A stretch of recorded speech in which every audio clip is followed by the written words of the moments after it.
bestudeer jy die weer, die grond, mense en vooruitgang. Alles dui op een ding. Sonder mekaar kan ons nie. 'n Koue front beweeg Sondag oor die suidweste van die land en dan 'n beelie van 'n koue front wat Woensdag op pad is.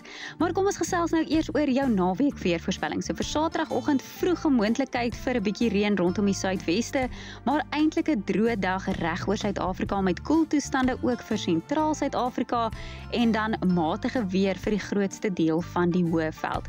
Vir Saterdagnag en Sondagoggend is daar dan 'n moontlikheid vir motreën langs die noordoostelike plateaurand in die ooste van Limpopo en in Mpumalanga, veral ook in die omgewing van Graskop, en dan sien ons Sondag daardie koue front wat oor die suidweste van die land beweeg. Dit is nou nog nie die reuse koue front van hierdie komende Woensdag nie, maar dit gaan al reeds reën bring vir dele van die Weskaap.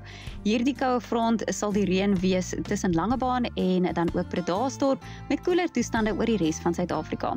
Vir Saterdag 22 in Pretoria, 21 in Mahikeng en 28 in Lephalale, en vir Sondag sien ons dan 22 in Musina en ook in Mbombela.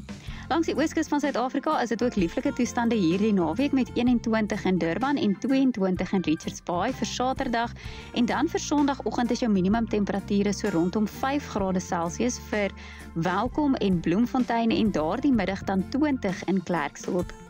Dit is 'n koel Saterdag oor die binneland van die Oos-Kaap met maksimumtemperature wat onder 20 grade Celsius gaan wees en dan ook 'n temperatuur van 18 vir Sondag in De Aar, maar 'n lieflike 23 in Graamsstad en Oos-London.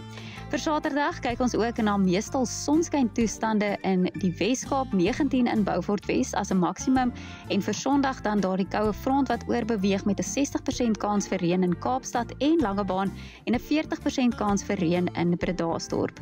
Sonskyn met 21 in Appington as 'n maksimum, 18 in Kimberley vir Saterdag en vir Sondag dan 'n lieflike 27 in Keetmanshoop met gedeeltelik bewolkte toestande.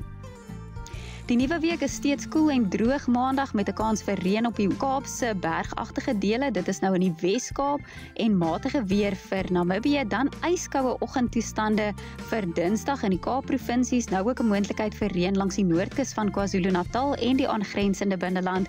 En dan vir Dinsdagmiddag sien ons steeds daardie moontlikheid vir reën in die noorde van KwaZulu-Natal. Dis koel tot matig oor die res van Suid-Afrika, maar matig tot warm in Namibië. En nou sien ons daardie groot koue front wat dan van Woensdag af oor die land beweeg, maar daarvan vertel ek julle in my midweek weervoorspelling. Vir Maandagoggend 'n minimumtemperatuur van 4 in Bloemfontein en 6 in Kimberley, en dan sien ons daardie middag 'n maksimum wat so rondom 19 grade Celsius gaan wees vir sentraal Suid-Afrika. Dinsdagoggend is dit 5 in Pretoria en 9 in Polokwane, en Dinsdagmiddag is dit koeler op die hoogliggende dele van die Kaapprovinsies, en dan sien ons ook 'n moontlikheid vir ryp in dele van die Oos-Kaap en die Vrystaat vir Sondagoggend. Maandagoggend 'n bietjie warmer met die ryp dan in Lesotho, en vir Dinsdagoggend is daar nou ook 'n moontlikheid vir ryp rondom Lesotho. 'n Matige noordwestewind rondom Kaapstad vir Saterdag en 'n matige suidoostewind in die Laagveld, en dan is dit sommer winderig oor die grootste deel van ons binneland vir Sondag met 'n fris noordwestewind. Dit is jou weervoorspelling. Heerlike naweek verder.